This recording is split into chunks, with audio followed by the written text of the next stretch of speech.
From KCRW in Santa Monica, this is The Treatment.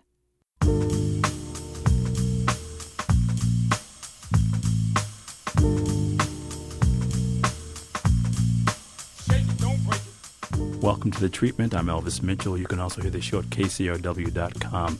It's been about 12 years since writer-director Christopher Nolan has worked from his own screenplay, his own original screenplay. That was his first film, Following, for which he was here back in the days when The Treatment was live, as he reminded me. He's done a few films since then, most notably, of course, The Dark Knight, Batman Begins, my gosh, Memento, The Prestige. His new film, of course, is Inception.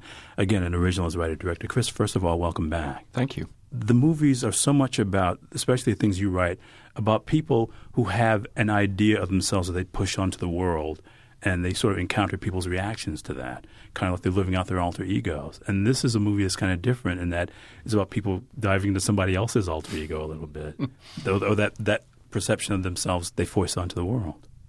I think everything, for me, really comes back to the difference between the way we see the world subjectively, but we believe there's an objective reality.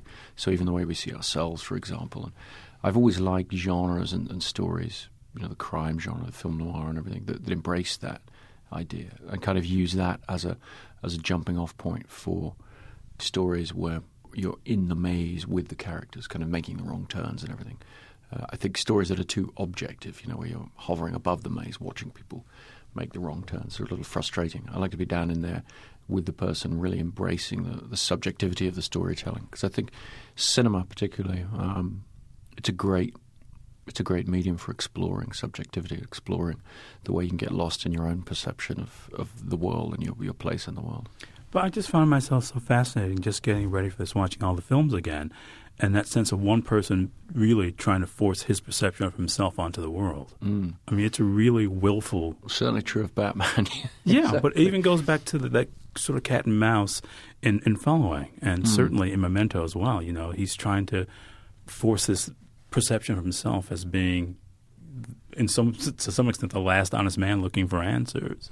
Well, and I think it's also very much a question of the protagonist forcing a certain perception on the audience. I've always loved the idea of the unreliable narrator.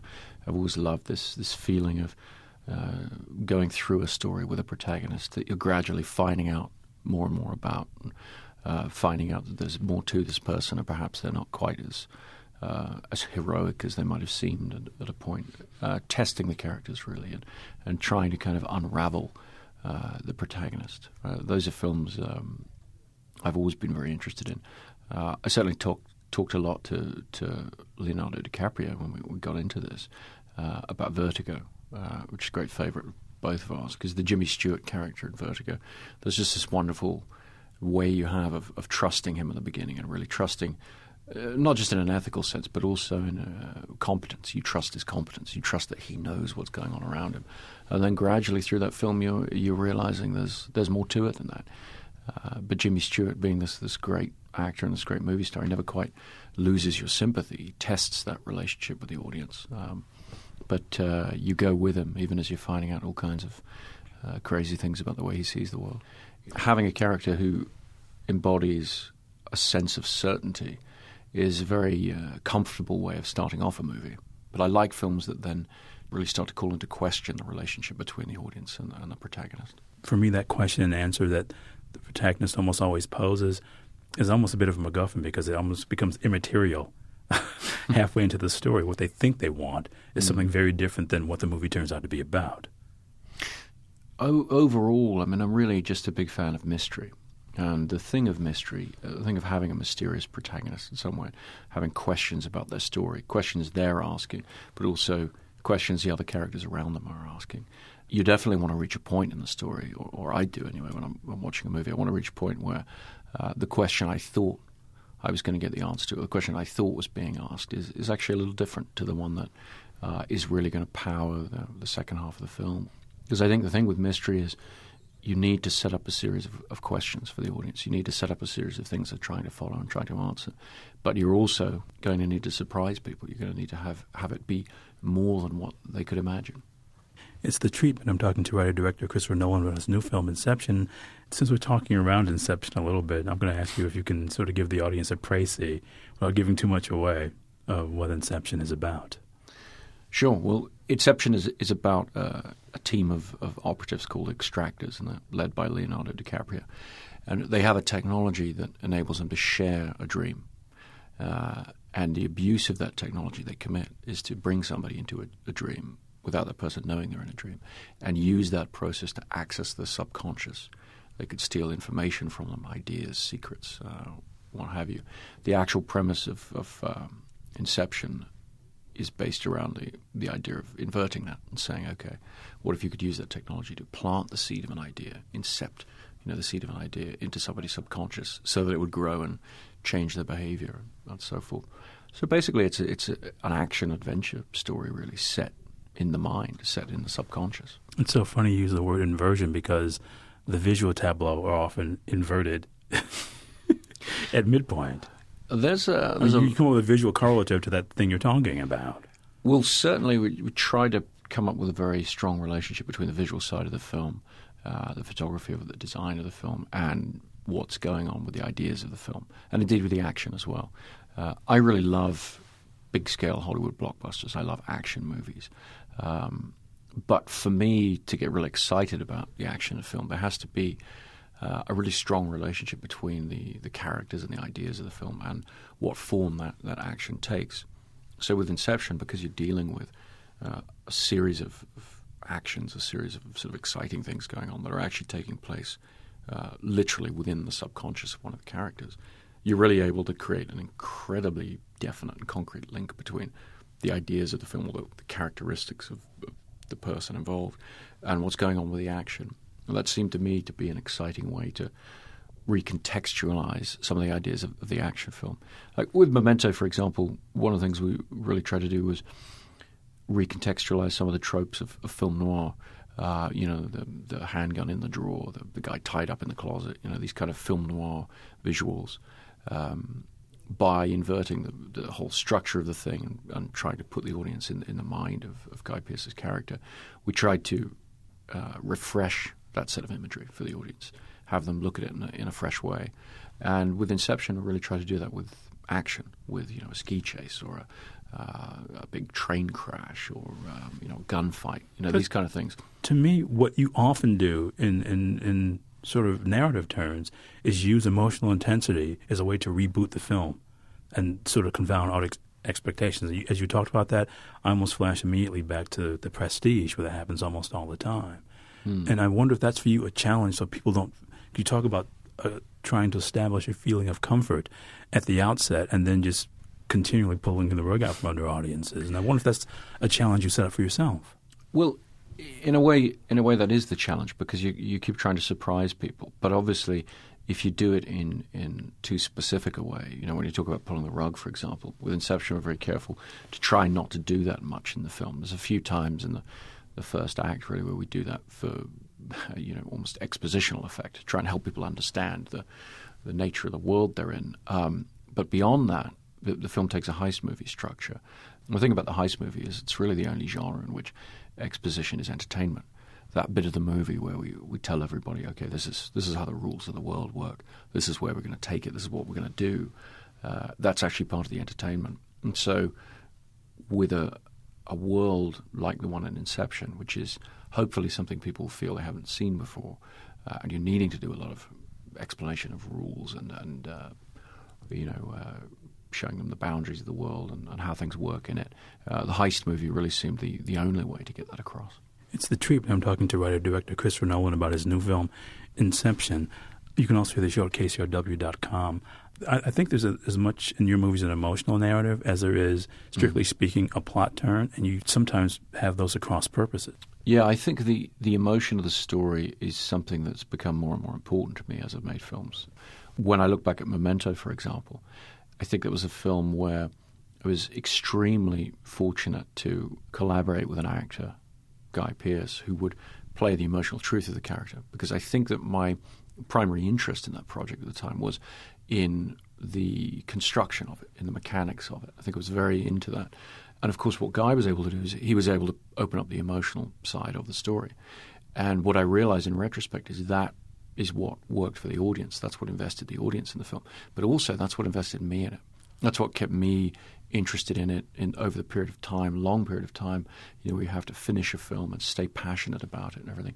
I think over the years I've realized more and more that it's the emotional component that speaks the most to me, because whatever your ideas are, whatever the sort of clever devices or things you think be interesting at the beginning, after a year, of work on a project or whatever, those things tend to be taken for granted in your mind. You tend to be really looking for something else to hang on to. Inception is a script that took me a very long time to write. I mean, really about 10 years. And eventually, it was after The Dark Knight, I think, I realized that heist movies tend to be deliberately superficial. They tend to be about the mechanics, about the glamorous nature of the job, this kind of thing. They tend to be fun, superficial fun in that sense. They don't tend to have big emotional stakes. And of course, Inception deals with the world of dreams. It deals with the human mind. It has to be about our personalities. It has to be about how our minds work, and all the rest. And so once I'd realized that, I was able to finish the film because I was able to sort of connect with it emotionally. At its heart, I think Inception is a love story. I think it's a story about a man trying to get home to his family, to his children. And these are the things that allowed me to finish the film. There's always that sense in your films anyway that somebody's psyche is incredibly delicate. Often it's the protagonist who's basically barely hanging on to what he thinks is his sanity. But in this case, it's about a hero who, again, is on that precipice, who was invading with his team somebody else's subconscious. So you've, in some way, made that kind of emotional fragility exponentially larger. I think that's true. I think what really was exciting to me about the concept of Inception was this idea that what we were going to do with this film, what we have done with this film, is we're going to take elements and features of films and filmmaking and make them story. And that applies to the emotional relationships of the character and the emotional side of it. But it also applies to literally the sort of architecture, the geography of the film, the editing of the film. So, for example, in The Dark Knight, I very much enjoyed in the edit suite figuring out all the cross-cutting of the action towards the end and this kind of snowballing sense of increasing intensity through cross-cutting of parallel action. What we've done in Inception is we've made that part of the text. We've said, okay, that's actually going to be the story, as opposed to just an editing device. Or things like slow motion, which you see in action films quite a lot. I'd never used it before because I've never understood what it means in an action film. It seems a purely aesthetic effect, and so I've never really had the inclination to try that because it sort of takes me out of the movie. But what we've done in Inception is we've said, okay, there's a story reason for this. You're actually seeing something that means something very specific in terms of the relationship of the different levels of dreaming going on, the timelines and so forth. And so everything really in Inception to me is about taking aspects of filmmaking that I love and including the way the characters interact and so forth, and literalizing them, just making them concrete, making them into geography, making them into architecture, making them into confrontation between people in an alternate reality and so forth. It sounds I'm sort of making it sound a bit complicated, but actually, I mean, you've seen the film, it's actually fairly simple. It's sort of allowing one character to break into another character's dreams and see some of their dreams and their memories and the confusion between dream and memories that results and so forth. I just find it a really exciting thing to be able to do, to be able to take somebody's inner state and make the geography of the film based on that. Well, that's a lot to leave people with for the break, so we'll take a break right now. It's The Treatment. My guest is Christopher Nolan. His new film as writer-director is Inception. More to come. Stay with us.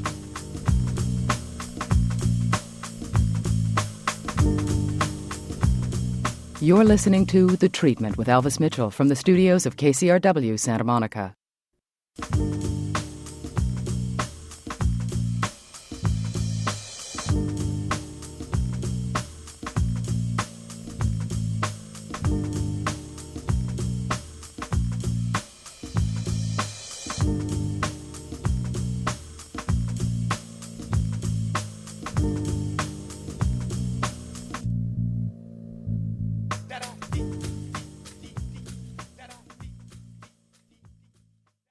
Welcome back. It's The Treatment. I don't think of there being many friends of the show, but Chris Nolan's been coming here since his first film, 1999, he was first here. His newest film, of course, his writer-director, is Inception. Recently, I did an event with you at the LA Film Festival where you showed Pink Floyd The Wall, and you talked about the influence of that group of British filmmakers who got their start in commercials. And as you were talking about cross-cutting, I remember something I said to you that I had noticed specifically in Alan Parker that is really evident here. Is almost like it was predicting that sort of thing that Parker has a tendency of doing, of cross-cutting from a slow motion piece to something that's taking place in real time and using those tensions in almost a dreamlike fashion, because it's just sort of splitting consciousness. And you do it. I had because I hadn't seen the movie when we were talking about the wall. Absolutely. So now it all makes sense. Yeah, shamelessly ripping off technique from great filmmakers like Alan Parker. It's true.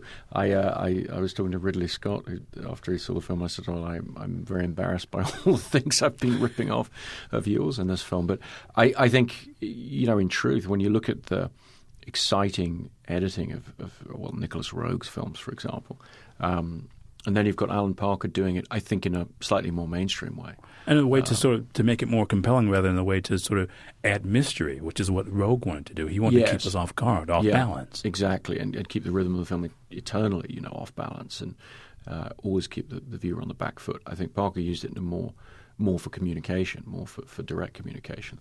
But, those techniques were used in the most mainstream fashion, which was to sell products originally by all those British filmmakers. No, I mean, it's true. I mean, Alan Parker comes from the commercial world, as did Ridley Scott and a lot of the great directors of the time. And what they brought was this incredibly visual approach to selling things. And you would watch the imagery unfold on screen and you'd know what the room they were in would smell like, just this incredible tactile sense. So when we came to shoot Inception, I talked a lot to Wally Pfister, my director of photography. With whom you've worked on all your With whom films. I've worked on all my other films since following. Talked a lot about textures, because one of the key underlying principles of Inception, really the story is founded on, is the idea that dreams feel real while we're in them. It's only when you wake up that you realize something was strange about it. So we really wanted the experience of dreaming to not be a sort of Dali-esque surreal thing. We really wanted it to feel real. And also that sense of jeopardy that one feels in a dream as well. It's really intensified here.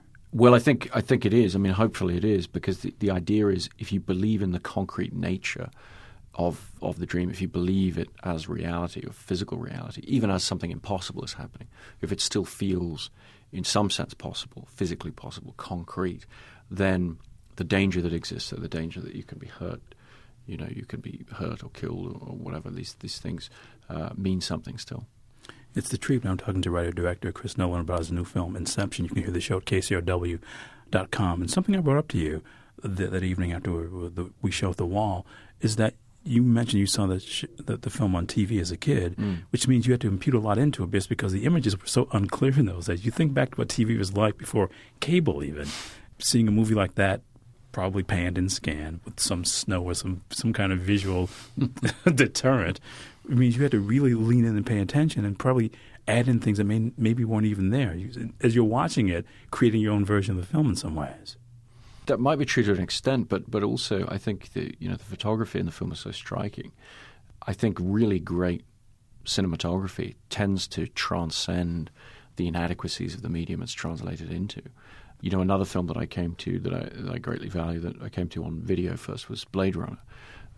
And I think I was quite old before I actually got to see a print of it. Really? Yeah, it's probably 19 or 20 before I saw a print of it. And I'd seen it many, many times on television, on video. And I think that's true. You approach it in a very intimate way, particularly with the pan and scan version where, all of those incredible close-ups, there's just no left or right around the character's face. You're right in there on Harrison Ford the whole time. Incredibly claustrophobic. So, yeah, I think you do absorb different things about the film, and then you get to see it presented on its true canvas, large scale, and a whole other aspect comes in. One of the things that I love about screening prints of films, when you have the opportunity to do it, is you inevitably see them in a very different way, and you see so much more than you ever thought was there. I found myself really thinking about, too, something in this film that you must have got from those guys, from those Brits specifically, which is the fact that there's really not a direct light source in any of the shots, that the lighting feels really diffuse in the way that when you think about your dreams, you're not quite sure what the physical details of the dream are. But I was really aware of that here. Yeah, I think what Wally was able to do with the lighting was, I think, quite effortlessly create a series of different textures. unique to each state of reality we want to be in the film. And there is a lot of diffuse light in there and so forth. There are a lot of really interesting approaches to the lighting. And one of the things we didn't want to do, that I think we very much got from that school, if you like, is we didn't want to use any kind of post-production trickery to create a look for a given scenario. We wanted the distinctive quality of each environment, each dream level, all the different ways geographically and in terms of levels of reality that the film plays with. We wanted those to be distinct in a more realistic sense, not by making one sepia or cranking the contrast on one or doing some kind of DI process. So they're all photographed in camera the way they are. What he was able to do is just through changing the feel of the lighting and then with the production designer Guy Dias, just favoring certain elements in the design, certain colors and so forth without being too on the nose about it. I think you're able to help orient the audience quite simply. And what I love about that, and I've always loved trailers of movies, for example, the way they cut together all these different looks from the film. And there's a fun density to that, visual density. And in Inception, we get to do that as part of the story. And I really enjoy that number of different looks colliding together. And also the number of different speeds where they're sort of collapsing. So they really use that idea of fragmented narrative from several points of view in trailers. And this movie has almost that feel to it. But I had not realized until watching The Wall with you and just seeing that, with the exception maybe of Memento, where you use all that stark southwestern light as a character and sort of a way to comment on what we think about film noir, the way you light interiors and the way you use architecture, the way you use rooms, in fact, where you're aware of the floor and the finish on the walls and the way the walls are painted. That's so much a part of that production design, the way those British filmmakers worked, even to some extent. Absolutely. I mean, no one shoots floors the way Alan Parker did. this incredible set of textures and things. You watch Midnight Express or Mississippi Burning, or there was a great floor in there somewhere. But I think the with all the backlighting and all the visual density that those guys introduced through the 80s and through that era of filmmaking, you do more than anything. You just get an incredibly tactile sense of what that world would feel like. And I think it allows you to be in that world more somehow. What's happened in recent years in cinematography is so much is being done in post-production now through the DI process. And I think that artifice puts a barrier between the audience and what they're seeing on screen. And so with Inception, we cut the negative, we printed it photochemically the way we always have done. And I think there's more transparency to the image. The audience is able to sort of leap into the environment more. It's the treatment. We're not cutting yet. I'm talking to Christopher Nolan. His new film as director, as writer-director, in fact, is Inception. But as you're talking about this, what's happened in films since those British filmmakers is that there's been a kind of a post-production approximation of what they do. Yes. That kind of people go back afterwards to try to give it that sort of vividness rather than doing it in camera, which means it's not organic. It means it's not organic, and on some level you can always tell. When you look at great cinematography, and it has very rich blacks, for example, when you do that in post, when you do that in the DI suite, it's different. And I always liken it to, when I was a kid and they came up with these chocolate chip cookies that were soft, like they'd just been out of the oven. The fake chocolate chip cookies. The fake chocolate chip cookies. And you'd stuff your face and you go, this is amazing. It's like they're just out of the oven. And then after you'd eaten a few of them, you realize, no, it's actually kind of a different thing, and it's not. It doesn't have the same quality. And you have that kind of chemical aftertaste that way you probably do when watching these fake movies, too. I do. I look at it and I say you could tell the contrast has been cranked, and you can tell when they've put grads in the sky. And, I keep seeing films now where the skies are too dark and you can't possibly photograph them that way. And it devalues it, because every now and again, like there's a couple of shots I'm very pleased with in Inception, where this helicopter lands and you sort of scene set in an airport. And there's this great gloomy sky, because we were out there and the sky was gloomy and in the sort of English weather and everything. And I really like how it looks photographically, and Wally was able to capture that and balance that. But when you're seeing the kind of fake version of that in every shot of a film where every sky is moody and grim, it sort of takes away the effect, really, even within the context of that film. Now, having said all that, I mean, there are a lot of very interesting uses of that technology, and a lot of filmmakers using it for very exciting effect. But it's different. It's to me artificial, and if you're embracing that and using that as a storytelling tool, that's fine. for Inception, it was extremely important to go exactly the other way and say, okay, we really want the world of these dreams to be not ordinary, but realistic in some sense, and allow the photography to be a bit more naked, a bit more bald. Sure. The closing question, as we were talking that night about The Wall, and I'd asked you about last year Marienbad, which is clearly an influence on The Wall, and which you said you had not seen before you screened Inception. But really, I hadn't. I saw it. I got the Criterion Blu-ray a couple of weeks ago, and I'd never actually seen it. I sat there and I watched it, and I thought, it's amazing how much of that film is in Inception. Absolutely. But, of course, what I realize is it's just an interesting thing about film culture and the way it progresses, because when you have a film like last year at Marienbad that is so key and so instrumental in making people reassess, the way memory works in films or can be portrayed or dreams, I realize that I've seen many things that have been influenced by it, and so I am in turn influenced by it. Now, as we talk about it, I think there's a lot of, if you look at Nicholas Roeg's films, I think there's a big influence on those sure. from Marienbad, although he, like me, might turn around and say, you know what, I've never actually seen it. I doubt that he'd say it. But that whole sense of circularity, and there's a real emotional symmetry in this film that you've not really gone to before. I mean, there's... No, it's true. I think I really wanted Inception to be based on very, very clear emotional beats, very, very simple and clear and strong emotional beats, and that really is what's there for the audience to draw them through the story. Would you say those have not been? I would say those have been in your other films before, but I think the films themselves have, because there's such a sense of kind of incompletion in the protagonists, that there was always that kind of now what sense at the end of those films that you don't have here. Yes, I don't want to talk too much about that. I don't either, but you know what I'm saying? But that's what I meant. No, I think that depends a little bit on how you read the film as well. But I would agree with that. I think what I'm looking for in this story of Inception, I'm looking for that completion. I'm looking for that emotional fulfillment, because I think that I found that side of the films, that emotional side, that wish fulfillment or achieving some objective, has become more and more important to me. It's so elusive in real life, the sense of actually finishing something emotionally or completing something. And I think there's something kind of wonderful about the fact that we get to do that in films. It's a world we get to create with controlled beats like that, and I start to value that more and more. Thanks. Well, please come back. It's always good to have you here. Absolutely. I enjoy it every time. My guest is Christopher Nolan. His new film is writer-director. His first original in 12 years is Inception. Our recording engineer at KCRW in Santa Monica is Mario Diaz. Our editor is Bob Carlson. If you have a question about the show, and I think we may have answered them all, but you've any left anyway, please go to kcrw.com/The Treatment. Gemma Dempsey's the producer. I'm Elvis Mitchell. It's not a dream. It's The Treatment.